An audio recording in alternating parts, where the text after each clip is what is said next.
selamat pagi. Selamat bertemu di dalam kasih Tuhan kita Yesus Kristus. Kalau mungkin ada yang pertama kali beribadah bersama dengan kita, selamat bergabung di dalam persekutuan kita. Baik, pada pagi ini saya seperti yang saya katakan,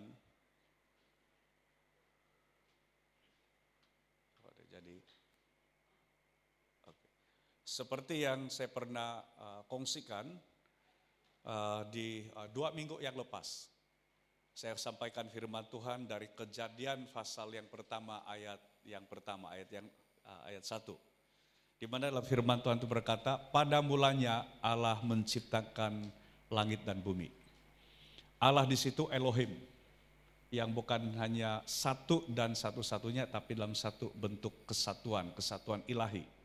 Yang kita kenal di dalam nama Bapa dan Anak dan Roh Kudus. Dan itu adalah ayat pertama di dalam Alkitab.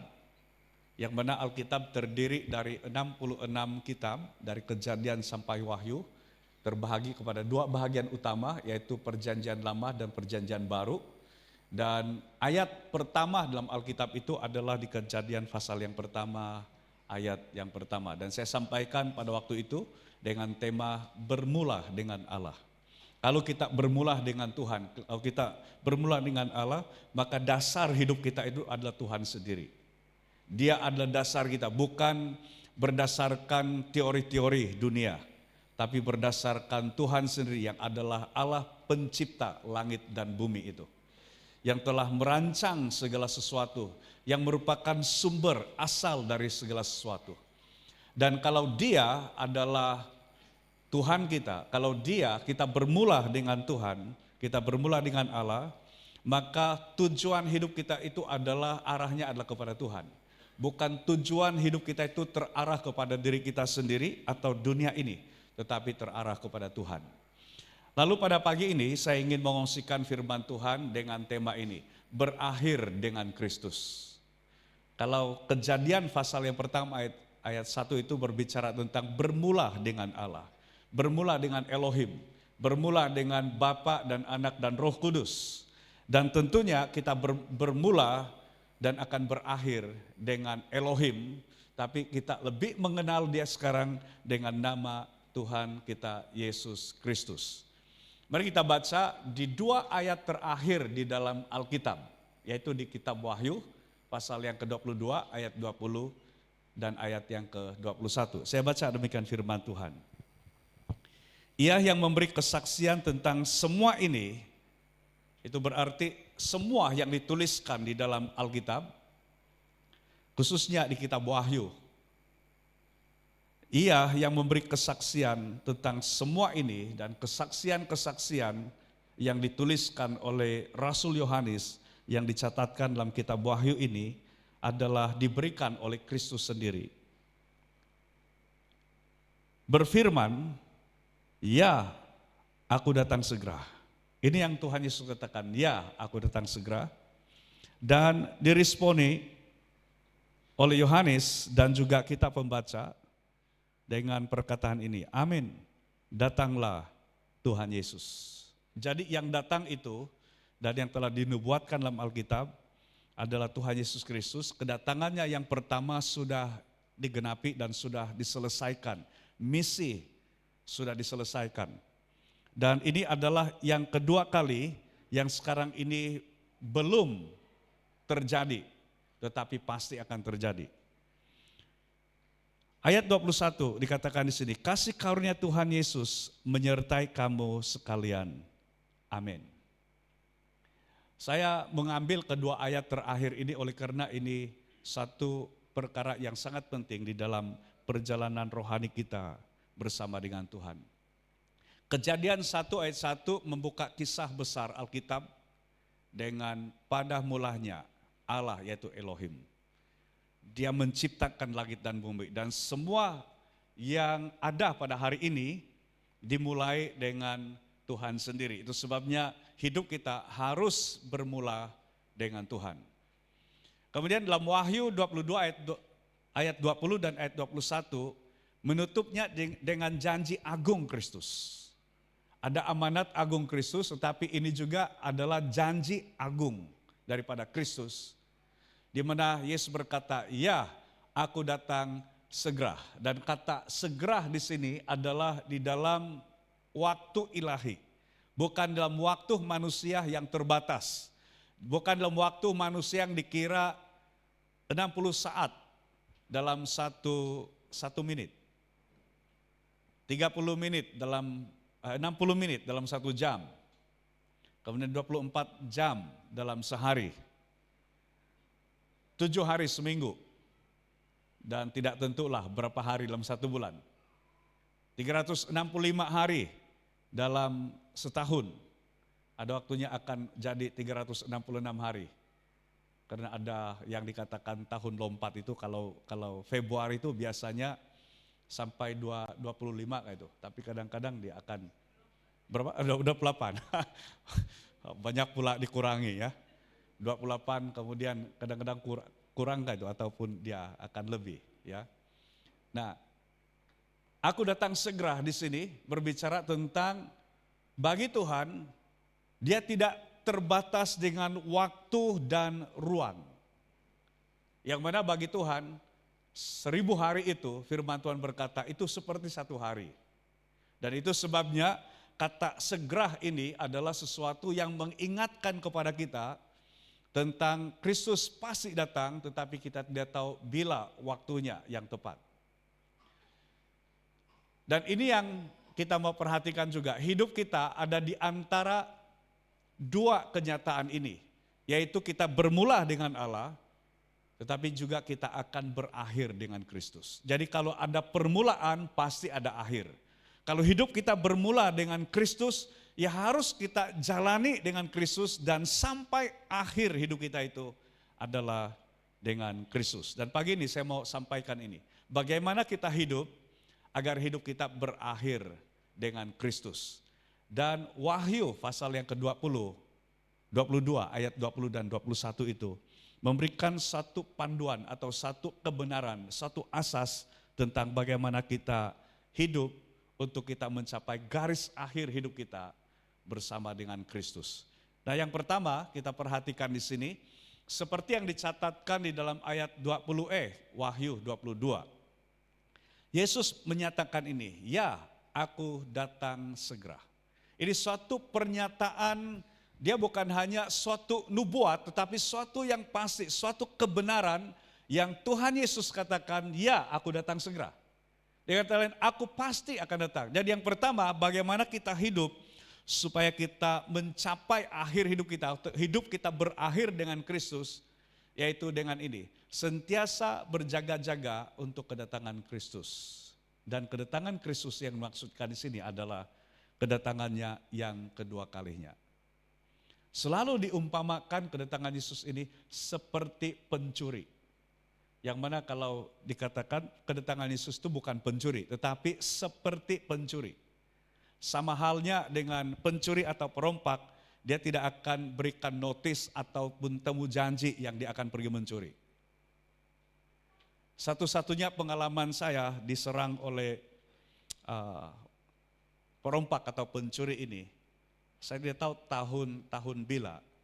Saya baru saja menjemput Pastor James Tajuh dari lapangan terbang Asia, dan dia dari, kalau saya tidak salah itu dia dari Manado, dari Indonesia, kemudian dia transit di Kuala Lumpur dan dia menginap dengan kami seharusnya hanya 1 malam, kemudian keesokan harinya dia akan teruskan perjalanan ke Johor Bahru di Setulang di sana, kemudian akan ambil ferry untuk ke Batam, Indonesia. Pada waktu saya turun dari kereta, kalau kamu masih ingat van kita dahulu itu yang Venet, Nissan Venet, yang juga dicuri, dibawa di sana saja, dan pencuri itu pun tidak bagi notis yang dia akan curi itu kereta. Walaupun dikunci, saya lock semua, saya pasti sudah lock, tetapi case pada malam itu kereta jenis van Nissan Venet ada beberapa case yang dicuri. Dan memang pencuri ini dia targetkan kereta-kereta yang seperti itu dan mereka sudah ada kepakaran bagaimana untuk mendapatkannya. Dan sampai sekarang tidak ada jejak di mana dia berada. Mungkin sudah sangat mewah barangkali kereta itu diubah suai. Ya. Dan waktu saya membuka pintu gate tempat tinggal kami yang dahulu di Serdang Raya itu, tiba-tiba datang 2 motosikal dengan kedua-duanya ada 2 penumpang, dan saya pikir kawan-kawan kita yang kalau dahulu itu kan ramai yang pemuda-pemuda, dorang Thomas, dorang si Yus, waktu itu masih bujang-bujang lagi. Saya pikir mereka yang kebetulan lewat di situ dan tegur saya. Dan bila orang itu menegur saya, minta ini, baru saya sadar ini adalah perompak. Diambil, bila saya berlambat-lambat, dihantam, kemudian pecah di bagian bibir saya. Itu selepas itu, lepas buat laporan polis, dihantar ke hospital, dijahit juga di bagian yang koyak, yang pecah itu. Jadi itu saya menyadari, ataupun itu satu pengalaman yang mengingatkan bahwa kata seperti pencuri itu adalah sesuatu yang kita tidak duga. Ya. Sempat saya terpikir sebenarnya yang satu tabiat saya masa kecil dahulu, dia seperti dilaga-lagakan kami, yang kadang-kadang dilaga-lagakan macam ayam sabung itu. Bahwa kamu berlawan, kamu tumbuk. Jadi saya selalu dilagakan dengan satu orang kawan, dan selalunya dia yang duluan, tolak menolak dahulu, dan saya hanya diam. Tapi tindakan saya itu yang tidak terduga, yang tiba-tiba ataupun tiba-tiba. Dan ada satu kawan ini yang tiba-tiba saya tendang dan kena di sini, kemudian ya terus begini, bergulik-gulik dia. Sebab tindakan yang tidak dijangka. Dan waktu saya melihat orang itu, saya mulai terpikir yang saya akan terus di bagian di sini dia, dan saya rasa dia akan sangat kesakitan. Tapi ada 3 orang di situ, Pak Sir James di kereta, dan waktu itu Crystal masih kecil di rumah, dan saya memikirkan dengan cepat, memikirkan seperti itu, dan sebelum saya sempat memikirkan yang lain, itu yang saya terus ditumbuk, diambil jam, telepon, dan saya masih ingat Pastor James juga banyak yang diambil, dirampas dari dia, dan termasuklah paspor dia, dan saya masih ingat Pastor James cerita, dia sempat beritahukan pencuri itu, dia katakan, yang paspor tolong kembalikan kepada saya, yang lain kamu boleh ambil, tapi tolong kembalikan paspor. Kemudian mungkin dia punya leader pencuri itu, dia katakan, tuh paspor, kembalikan kepada dia. Kalau dia ambil paspor, diberikan. Jadi tidak terlalu rumit, tetap masih ada paspor Pastor James waktu itu. Jadi kedatangan Kristus seperti pencuri ini adalah sesuatu yang kita tidak duga. Itu sebabnya kita perlu responi dengan berjaga-jaga. Dan ini sesuatu yang indah sebenarnya. Bila Yesus katakan, aku datang segera, dalam bahasa asli itu memberi makna yang ini. Datang dengan cepat, tiba-tiba, tetapi dengan pasti. Datang dengan cepat atau dengan segera, dan tiba-tiba yang kita tidak jangka.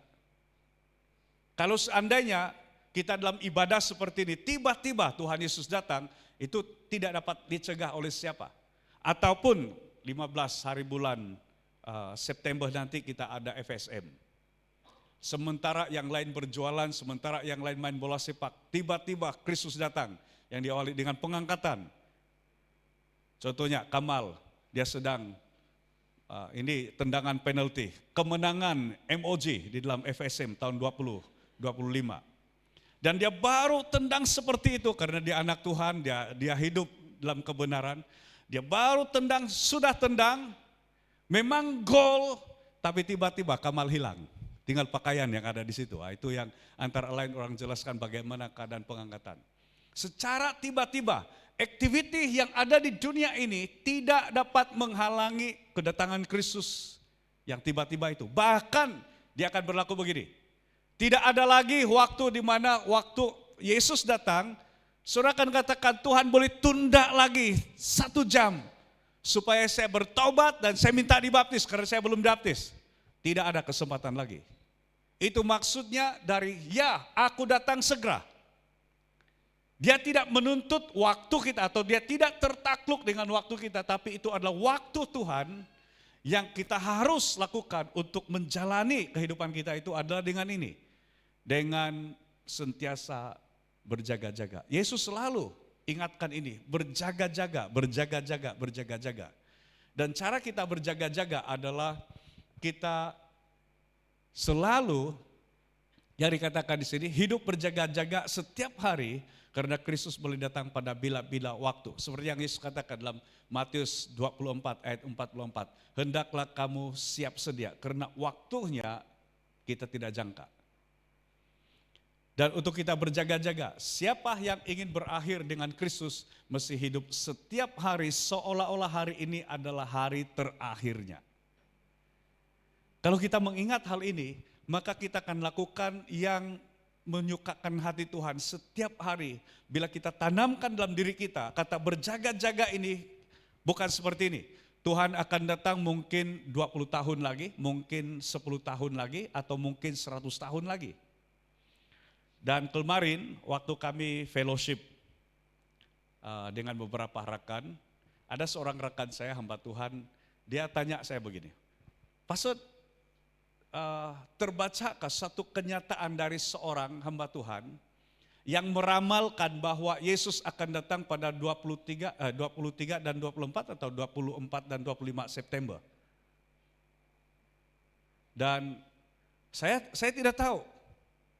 Tapi sampai ada orang yang berani meramalkan seperti itu dan itu tidak alkitabiah. Kalau seandainya Yesus memang datang, dia bukan dalam fasa 2 hari yang seperti itu. Karena itu bukan tiba-tiba. Tiba-tiba waktunya Yesus datang dan kedatangannya itu dipenuhi waktu itu. Bukan untuk tempo 48 jam itu. Jadi kalau ada pengajaran-pengajaran yang seperti itu kita tahu. Tidak perlu lagi tanya pastor atau tidak perlu tanya lagi orang lain. Kita tahu itu tidak sesuai dengan kebenaran. Kalau orang mulai tetapkan tarik waktu kedatangan Yesus. Tahun 1998 juga ini sangat famous sekali sampai beberapa buku, penulis buku itu dia tulis buku berkaitan akhir zaman dan memang sangat bagus penjelasan dia.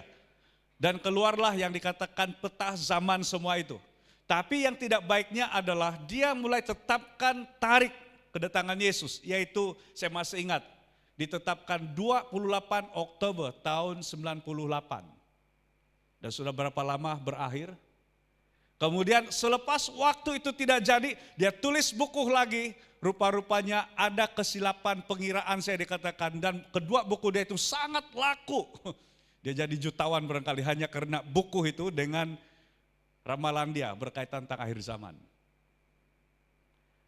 Untuk kita berjaga-jaga di sini selalu letakkan bahwa seolah-olah ini adalah kesempatan terakhir bagi kita, maka kita akan melakukan apa yang memuliakan Tuhan, apa yang menyukakan hati Tuhan. Dan kita tidak akan membiarkan diri kita untuk berlama-lama hidup dalam sesuatu yang tidak menyukakan hati Tuhan. Yang kedua adalah hidup dengan kerinduan yang tulus kepada Kristus. Kita memiliki kerinduan yang tulus kepada Kristus. Seperti yang firman Tuhan katakan, Rasul Yohanes berikan respon seperti ini yang seharusnya ini adalah respon gereja Tuhan. Ini adalah respon kita, di mana dia berkata, amin, datanglah Tuhan Yesus. Ini berarti dia dalam keadaan sangat siap dan dia merindukan kedatangan Kristus. Amin. Dengan kata lain setuju, ya, datanglah Tuhan Yesus. Kalau orang-orang pada zaman kitab Wahyu ini ditulis, mereka mempunyai satu kerinduan yang sangat tulus dan mereka sangat dambakan, yaitu kedatangan Kristus yang kedua kalinya. Karena perkataan Yesus, ya aku datang segera, itu sudah dinantikan selepas Yesus naik ke sorga. Apalagi gereja awal pada waktu itu, mereka mengalami penganiayaan. Dan harapan mereka untuk berakhirnya penganiayaan itu adalah kedatangan Kristus yang kedua kalinya. Yang akan mengakhiri semua. Dan itu terus-menerus dinantikan sampailah kita pada hari ini, tahun 2025. Kita masih menantikan apa yang Yesus katakan, ya aku datang segera. Tapi harus kita responi dengan ini, bila kita dengan tulus dalam kerinduan kita akan kedatangan Kristus. Dan perhatikan di sini. Dalam bahasa asli berkaitan dengan datanglah Tuhan Yesus itu berbicara tentang satu seruan penuh cinta dan iman kepada Kristus. Dia bukan hanya sekedar suatu bentuk iman, kepercayaan, tetapi disertai dengan cinta yang tulus. Itu sebabnya Yesus ada memberikan satu perumpamaan tentang kedatangan Kristus itu seperti kedatangan pengantin laki-laki. Dan dinantikan oleh pengantin perempuan, dan itu dengan penuh pengharapan dan kepercayaan bahwa pengantinnya akan datang, tetapi bukan hanya dengan kedatangan yang dipercaya itu, tetapi ini yang sangat didambakan oleh karena cinta. Dan biarlah itu yang mewarnai di dalam perjalanan rohani kita bersama dengan Tuhan untuk kita mencapai akhir hidup kita bersama dengan Kristus. Berarti ini ada suatu seruan cinta dan iman kepada Kristus dan bukan menunggu dengan pasif atau yang hanya sekedar menunggu, tetapi menunggu dengan kerinduan yang aktif, yaitu dengan cara hidup kita berbuah untuk kemuliaan Tuhan, kita melayani Dia dan mempersiapkan diri untuk Kristus. Berarti kata menunggu di sini bukan yang pasif. Kalau kami yang pemburu tegar ini ada beberapa kaidah memburu. Ada yang memburu aktif, dengan kata lain yang hanya berjalan di hutan dan kita sedang cari itu binatang buruan, contohnya babi. Dan ada yang lebih aktif lagi yaitu gunakan anjing. Kalau yang lebih radikal lagi ada yang sampai guna anjing 10 ekor sampai 20 ekor. Memang no way out itu babi kalau yang begitu punya banyak. Tapi ada yang cara pasif. Yaitu tunggu dia di laluan dia atau tempat di mana dia akan memakan dan biasanya akan tunggu di atas kayu supaya bau badan kita itu tidak terhidup oleh babi. Nah, ini kalau yang pemburu ini kamu tahu lah apa yang saya sampaikan. Karena babi ini dia lebih sensitif dengan bau daripada mata dia melihat kita. Kalau dia nampak kita, kamu begini-gini dengan dia pun dia tidak begitu peduli. Tapi sebelum dia lihat kamu, dia sudah terhidup bau kita. Terutama babi Borneo lah, kalau babi semenanjung dia tidak peduli itu, dia langgar aja semua. Kan banyak gambar-gambar di taman itu. Yang dia tidak peduli dengan bau itu, yang masih ingat breakthrough camp yang angkatan keberapa itu, yang Brother Laim pun ada. Minggu lepas dia khotbah dan ada kesinambungan dengan apa yang saya sampaikan 2 minggu yang sebelumnya, apa yang dia sampaikan minggu yang lepas dengan apa yang saya sampaikan hari ini. Di mana tiba-tiba satu indung babi itu lari, itu waktu mereka pergi mau merambat di sungai, dan dia lompat dari satu parit yang cukup dalam sebenarnya, dan 12 ekor anak dia ikut lari dan coba lompat, tapi tidak sampai ke tebing di sebelah di sana. Semua jatuh di dalam parit, dan masih ingat semua mereka berlari, ada yang ke ujung sana, ada yang ke ujung situ, dan untuk dapatkan babi itu. Ini baru orang Borneo. Karena dia terhidup saja, mungkin kalau orang dari Semenanjung, dia tidak peduli, dia akan lihat begini-gini saja. Tapi kalau dia terhidup bau orang Borneo, itu yang terus dia lari. Dan habislah. Saya masih ingat cerita lain, dia sampai di ujung di sana, dia ada kasut, yang kasut lumpoho kayak itu. Kalau dia sampai di sana, itu babi sudah mau datang. Ada yang dia tangkap, kemudian dia hempas, kemudian ada yang dia tendang, syukur dia ini kalau main bola, dia ini defend. Jadi memang teruji lah dia di sana. Tidak ada yang gol, tidak ada yang lolos. Yang akhirnya semua babi itu lari, kemudian ada kalbut di situ. Kemudian ada seorang yang masuk, kemudian di ujung itu ada yang pegang kayu. Keluar semua, pop, ambil pop. Dikumpulkanlah 12 ekor. Tiba-tiba satu ekor hidup balik lari dan itu Yudas. Dari 12 murid Yesus itu. Yang saya katakan itu Yudas lah itu. Ya.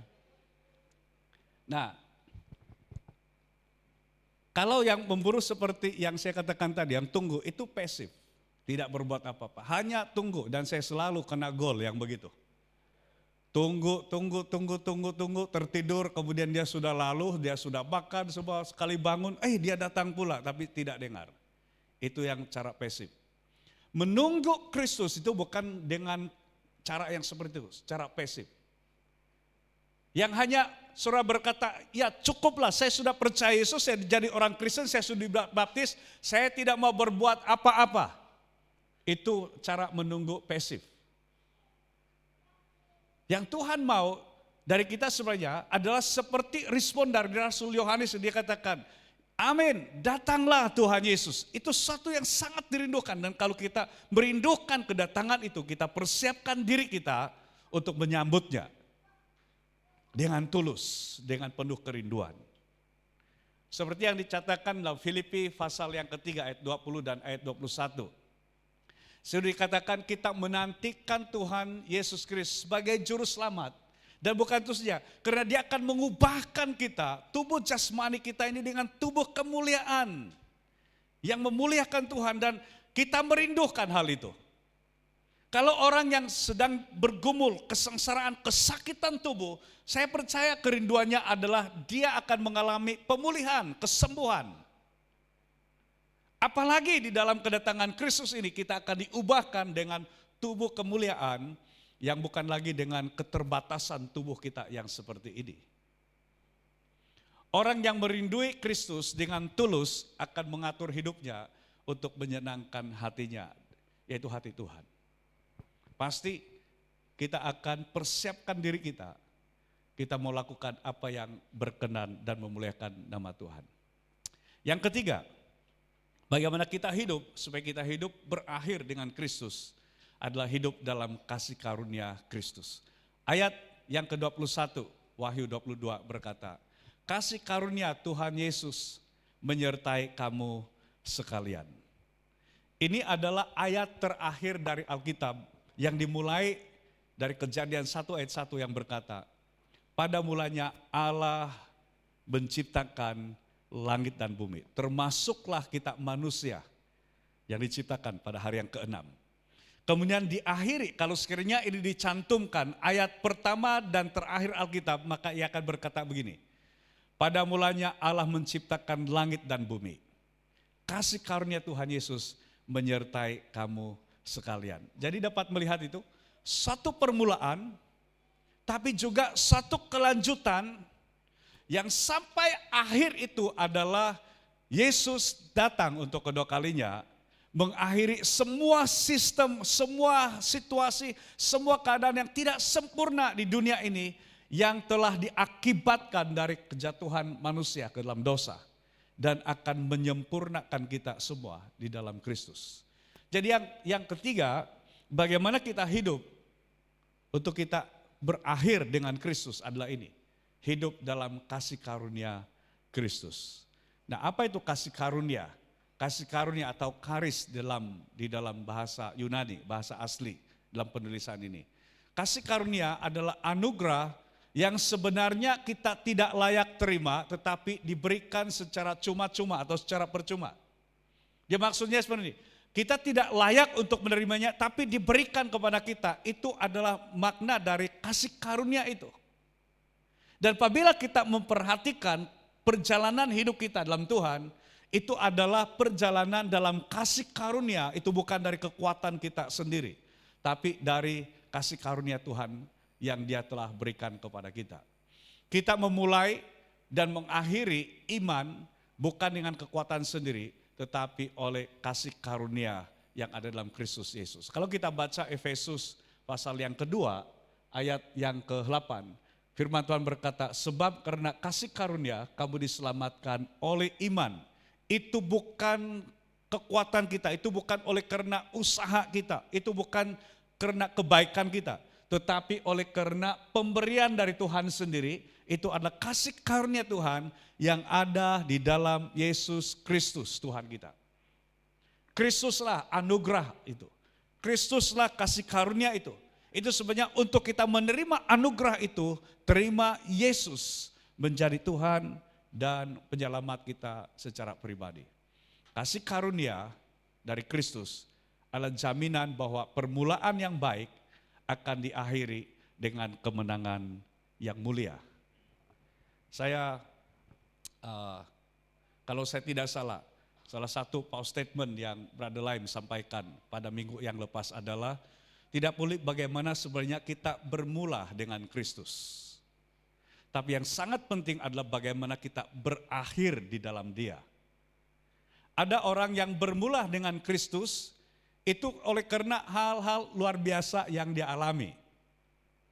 Sebagai contoh, saya pernah ceritakan, di satu tempat pelayanan ada seorang sepupu saya melayani di satu kampung, dan ini adalah pelayanan praktikal dia sebenarnya untuk hanya beberapa 1 atau 2 bulan dia praktikal di situ.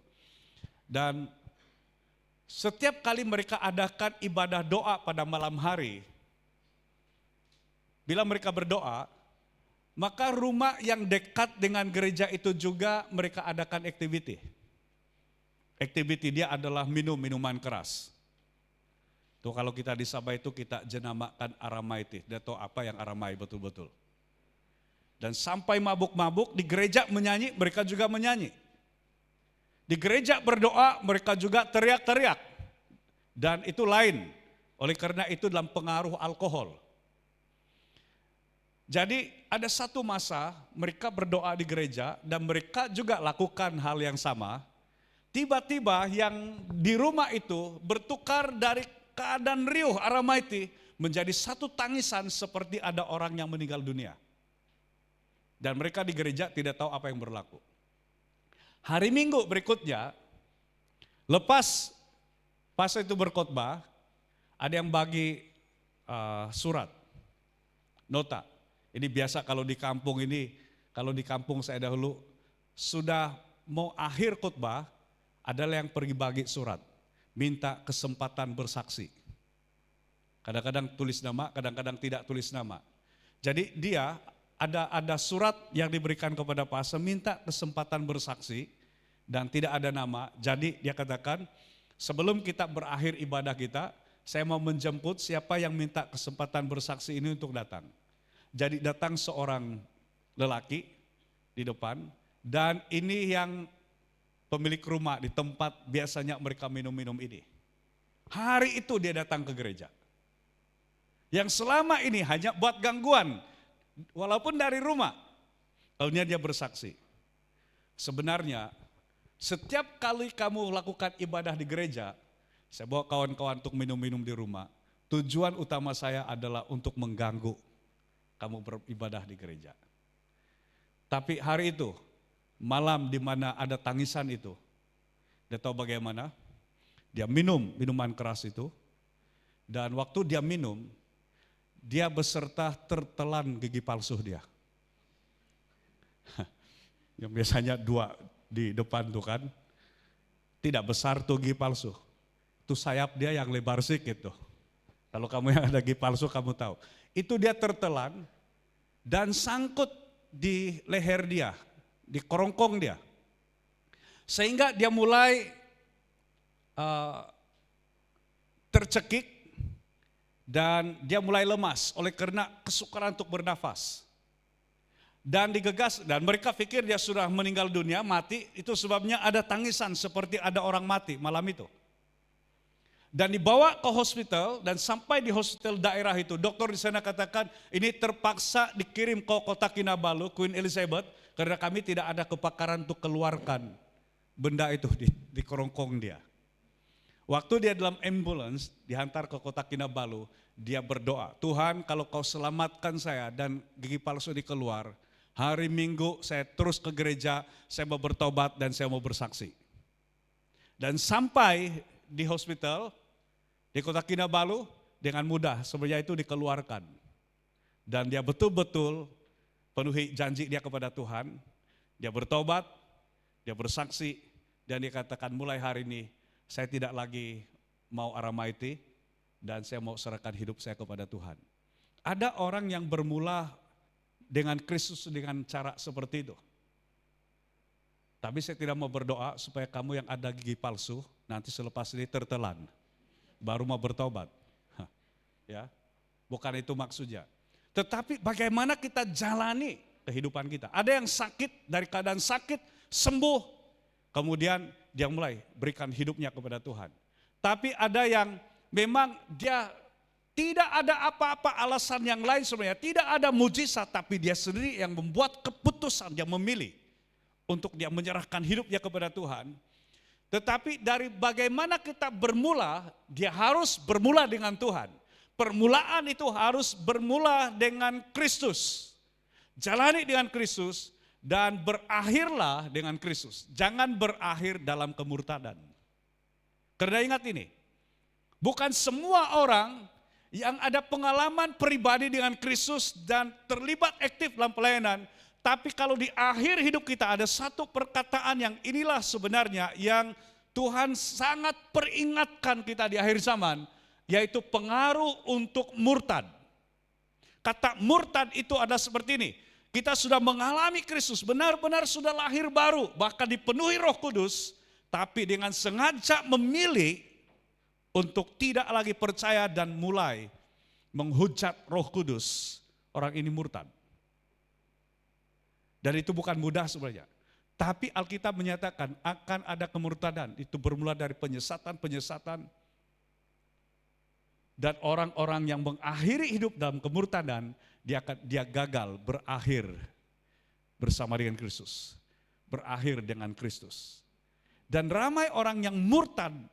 Sebenarnya pada waktu Yohanes menuliskan hal ini, juga kemurtadan ada. Oleh karena siksaan, oleh karena penganiayaan. Mereka tinggalkan Kristus oleh karena mereka tidak sanggup dengan penganiayaan yang dialami. Tetapi bagi orang yang bertahan di dalam Kristus, ini yang mereka katakan, kami rindu kedatangan-Mu Tuhan. Kami rindu ini semua berakhir dan kami akan terus-menerus bertahan sampai akhir dengan Engkau. Karena mereka tahu bahwa semua apa yang dialami di dunia ini, termasuk siksaan, penderitaan yang dialami, itu adalah sesuatu yang bersifat sementara dan itu bukan sesuatu yang kekal. Kasih karunia Kristus adalah jaminan bahwa permulaan yang baik akan diakhiri dengan kemenangan yang mulia. Karena kasih karunia daripada Tuhan itulah yang memampukan kita. Itu di luar daripada kekuatan dan kemampuan kita. Yaitu oleh kasih karunia dari Kristus. Mari kita bersama-sama nyatakan statement ini. Kalau saudara setuju dengan saya bahwa kita berkata, saya bermula dengan Allah dan saya akan berakhir dalam kasih karunia Kristus karena Dia setia memelihara saya sampai akhir. Ini maksudnya suatu komitmen kita untuk hidup kita berakhir dengan Kristus. Yang mengajak kita semua berdiri dan mari kita nyatakan pernyataan ini dengan iman.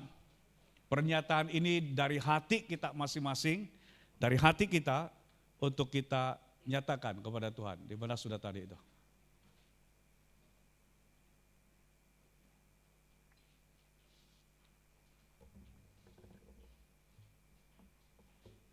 Boleh tampilkan itu.